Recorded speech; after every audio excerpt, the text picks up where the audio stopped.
एक छोटे से गांव में एक किसान रहता था जिसका नाम गोपाल था।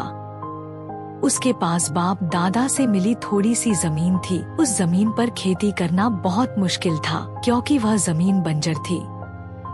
बावजूद इसके वह कभी हिम्मत नहीं हारता था और हर दिन नई उम्मीद के साथ अपने खेत में काम करने जाता था।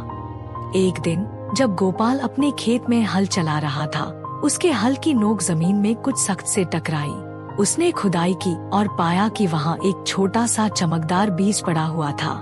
यह बीज सोने के समान चमक रहा था और इस पर अजीबोगरीब निशान बने हुए थे। गोपाल ने सोचा कि शायद यह कोई जादुई बीज हो सकता है। गोपाल ने इस बीज को बड़े ध्यान से संभाला और उसे अपने खेत के बीचों बीच बो दिया। सुबह जब गोपाल खेत में पहुंचा, तो उसने देखा कि वहाँ एक विशाल पेड़ खड़ा था जो रातों रात उगाया था। पेड़ पर चमकदार फल लगे हुए थे जो सोने की तरह दिखाई दे रहे थे। गोपाल ने एक फल तोड़कर देखा और जैसे ही उसने फल को छुआ, उसे महसूस हुआ कि उसके हाथों में कुछ जादुई शक्ति आ गई है। उस दिन से उसके खेत में फसलें उगने लगी और गोपाल की सारी परेशानियां दूर हो गईं। खबर फैलते ही आसपास के गांवों से लोग उस जादुई पेड़ को देखने आने लगे, लेकिन गोपाल ने कभी भी उस पेड़ का लालच नहीं किया।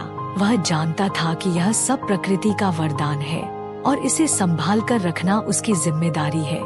एक दिन इस पेड़ की खबर एक लालची राजा को मिली। राजा चाहता था कि वो पेड़ राजा के महल में भी लगे। राजा ने गोपाल को धमकी दी कि अगर वो पेड़ उसे न दिया तो वो उसे जबरन ले लेगा।